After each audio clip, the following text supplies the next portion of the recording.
Pernahkah kamu merasa sudah berdoa, sudah rajin ke gereja, tapi hubunganmu dengan Tuhan rasanya datar-datar saja? Seperti ada tembok yang menghalangi. Jangan-jangan masalahnya bukan pada Tuhan, tapi pada penghuni dalam hati kita. Shalom, salam sejahtera buat kita semua. Bersama dengan saya, Pendeta Muda Jamal Marhum, kita akan membedah satu topik yang sangat menentukan pertumbuhan iman kita.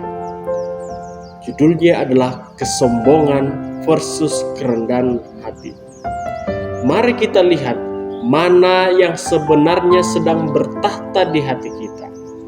Dalam ayat inti pelajaran kita pada saat ini diambil dalam Lukas 14 ayatnya yang ke-11. Dikatakan demikian, sebab barang siapa meninggikan diri, ia akan direndahkan, dan barang siapa merendahkan diri, ia akan ditinggikan.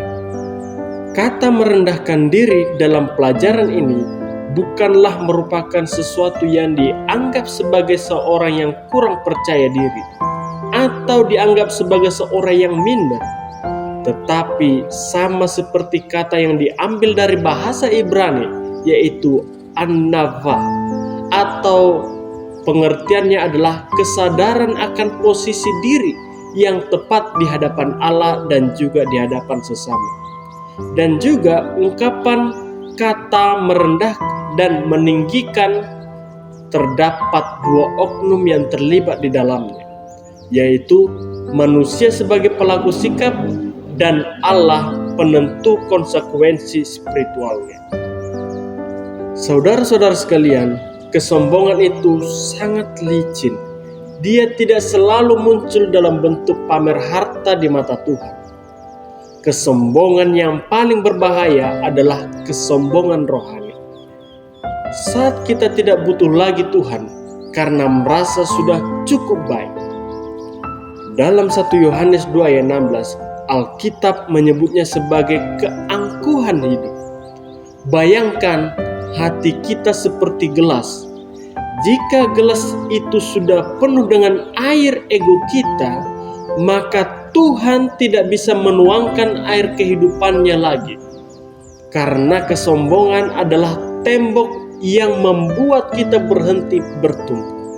Yesus memberikan perumpamaan yang luar biasa di Lukas 18. Ada seorang Farisi yang merasa sangat suci. Isi doa adalah daftar prestasi.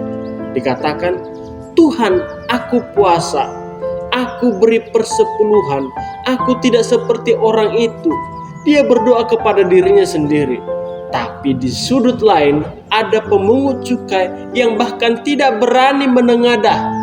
Dia hanya memukul diri dan berkata, kasihanilah aku orang berdosa ini.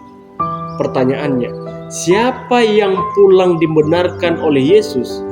Maka Yesus menjawab, si pemungut cukai. Mengapa? Karena Tuhan tidak bisa mengisi hati yang merasa sudah penuh. Lalu, apa standar kerendahan hati yang sebenarnya? Standarnya adalah Kristus. Bayangkan dia adalah pencipta alam semesta, tapi Filipi 2 mencatat bahwa dia mengosongkan dirinya.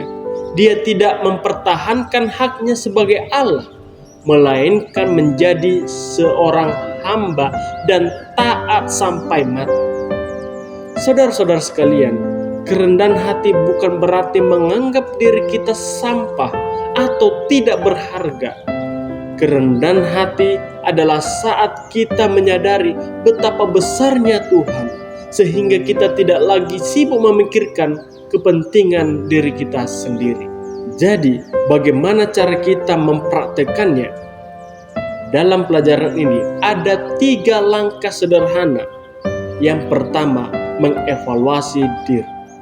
Bagian mana kita merasa paling sulit untuk ditegur, disitulah biasanya kesombongan bersarang. Yang kedua, mendahulukan orang lain. Cobalah melayani seseorang tanpa harus dipuji atau diposting di media sosial kita.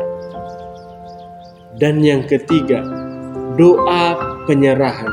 Setiap pagi katakan, Tuhan pimpin aku, karena tanpamu aku bukan siapa-siapa. Ingat, kerendahan hati adalah otot yang harus dilatih setiap hari.